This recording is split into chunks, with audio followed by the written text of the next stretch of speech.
So hello everyone. तो आप लोगों का एग्जाम रूटीन आ चुका है, यानी आप लोगों की कौन कौन से सब्जेक्ट के एग्जाम कौन से दिन है, इसका शेड्यूल वीपीयू के द्वारा जारी कर दिया गया है। तो अगर आप ही सेमेस्टर 1 में हैं और आप ही वीपीयू के स्टूडेंट हैं और आपका F I U G P 2025 to 29 है, तो ये वीडियो आपके लिए है। तो चलिए हम वीपीयू के द्वारा जारी किया गया नोटिस को डिटेल में समझते हैं कि आपके कौन कौन से सब्जेक्ट के एग्जाम कौन से दिन होंगे। तो यहाँ पर आप नोटिस में देख रहे होंगे कि आपका एग्ज़ाम शुरू हो रहा है 25 अप्रैल से, यानी आपका 25 अप्रैल से एग्ज़ाम स्टार्ट हो जाएगा। और सबसे पहले आपका एईसी का एग्ज़ाम है, एईसी हिंदी का और एईसी इंग्लिश का। यहाँ पर आप एक और बात देखिए कि आपका जो टाइमिंग है, यानी एईसी पेपर, वीएसी पेपर और आईकेएस के लिए, ये 3 ऐसे सब्जेक्ट हैं जिसके लिए आपको सिर्फ 2 घंटे का टाइम मिलेगा। अगर आप फर्स्ट सिटिंग में एग्ज़ाम देंगे तो आपका टाइमिंग 10 से 2 होगा, और अगर आप सेकंड सिटिंग में देते हैं तो आपका 2 बजे से लेके 4 बजे तक होगा।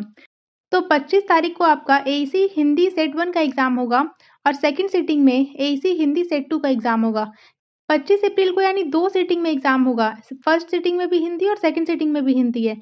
फर्स्ट सिटिंग में उन बच्चों के लिए है जिनका major paper political science, economics, home science, English, गुरमाली, खोटा ये सब एग्ज़ाम है जिनका फर्स्ट सिटिंग में होगा।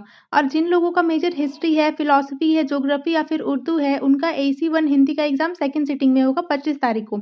उसके बाद आपका 26 तारीख को कोई भी एग्ज़ाम नहीं है, फिर आता है 27 तारीख। तो 27 तारीख को आपका हिंदी का एग्ज़ाम होगा फर्स्ट सिटिंग में, जिसमें जिनका मेजर पेपर हिंदी है, संस्कृत है, साइकोलॉजी है, सोशियोलॉजी है, इन लोगों के लिए है। और सेकंड सिटिंग में एसी 1 इंग्लिश का एग्ज़ाम होगा। और इंग्लिश का एग्ज़ाम सिर्फ कॉमर्स और साइंस वाले बच्चों का है। बाकी जितने भी आर्ट्स के बच्चे हैं, उन सभी का एसी 1 हिंदी का एग्ज़ाम होगा। फिर आपका 28 अप्रैल को स्टार्ट होता है understanding Bharat, VAC 1 first sitting में अंडरस्टैंडिंग भारत का एग्ज़ाम होगा। यहाँ पर आप मेजर पेपर देख रहे होंगे, जिनका पॉलिटिकल साइंस है, जिनका ज्योग्राफी है, यहाँ पर आप पढ़ लीजिए क्या-क्या दिया हुआ है। और सेकंड सिटिंग में वीएसी का हेल्थ एंड वेलनेस का एग्ज़ाम होगा, सभी मेजर के बच्चों के लिए। हेल्थ एंड वेलनेस का होगा और सिटीज़नशिप एजुकेशन का भी होगा। उसके बाद 29 अप्रैल को एग्ज़ाम है। 29 को भी फर्स्ट सिटिंग में अंडरस्टैंडिंग भारत का एग्ज़ाम होगा। यहाँ पर आप मेजर पेपर देख रहे होंगे, जिनका हिस्ट्री है, जिनका फिलॉसफी है, इन बच्चों के लिए।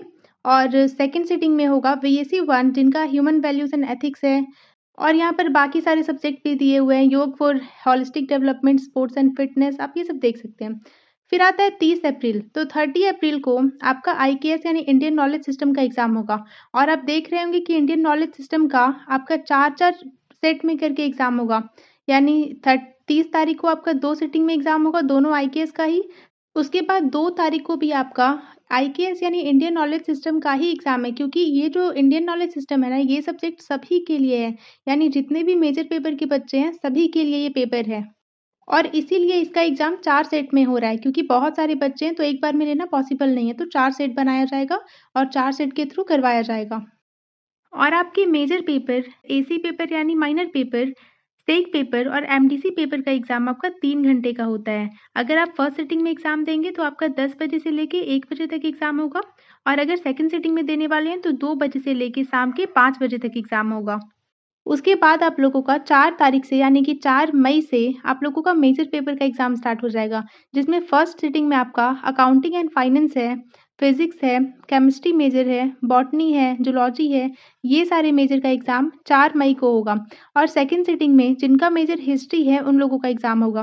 फिर 5 तारीख को भी मेजर का ही एग्ज़ाम है, 6 तारीख को भी मेजर का ही एग्ज़ाम होगा, फिर 7 तारीख से आपका एसी 1 यानी माइनर पेपर का एग्ज़ाम स्टार्ट होता है।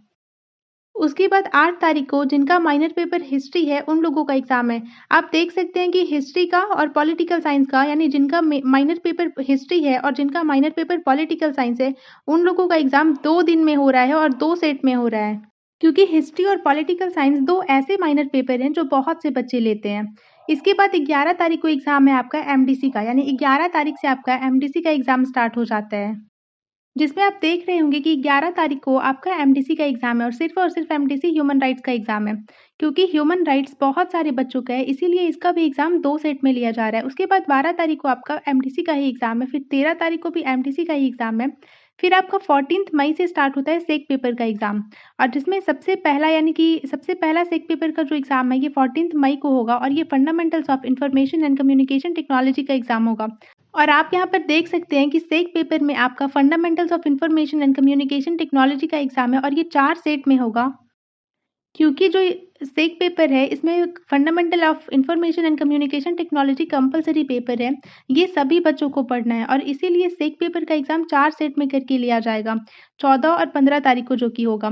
तो आपका एग्ज़ाम स्टार्ट होता है 25 अप्रैल से और आपका एग्ज़ाम खत्म हो जाएगा 15 मई तक। और आपके जितने भी सब्जेक्ट हैं, ये सारे सब्जेक्ट की तैयारी हमारे चैनल पर करवाए जा रहे हैं। तो अगर आपने नहीं देखा है, तो आप जल्दी से चैनल पर जाइए।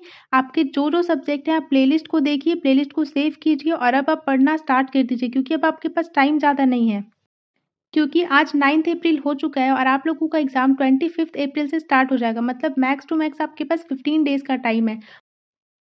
तो आप लोगों के पास टाइम बहुत ज़्यादा भी नहीं है क्योंकि आपके पास सब्जेक्ट भी तो ज़्यादा है, आपको सब्जेक्ट भी तो कवर करने होंगे ना सारे। और आप टेंशन बिल्कुल नहीं लीजिएगा क्योंकि हमारे चैनल पर आपको सारे इम्पोर्टेंट क्वेश्चन करवाए जा रहे हैं। सिर्फ़ वही सब क्वेश्चन करवाए गए हैं जो आपके एग्ज़ाम में आते हैं और जो एग्ज़ाम में आने के चांसेस भी बहुत ज़्यादा रहते हैं। बस इम्पोर्टेंट क्वेश्चन को करवाया गया है, पूरे सिलेबस के थ्रू। मतलब अगर आप सिर्फ़ उतना क्वेश्चन को कर लेते हैं जितना हमने करवा दिया है, तो इससे बाहर आपके एक भी क्वेश्चन नहीं पूछे जाएँगे। तो आप उसे अच्छे से कर लीजिए, जाइए और प्लेलिस्ट को देखिए आप। और अगर एग्ज़ाम से रिलेटेड आपका किसी भी तरीके का क्वेरी होता है, तो आप कमेंट सेक्शन में जाकर पूछ सकते हैं। तो मिलते हैं नेक्स्ट वीडियो में।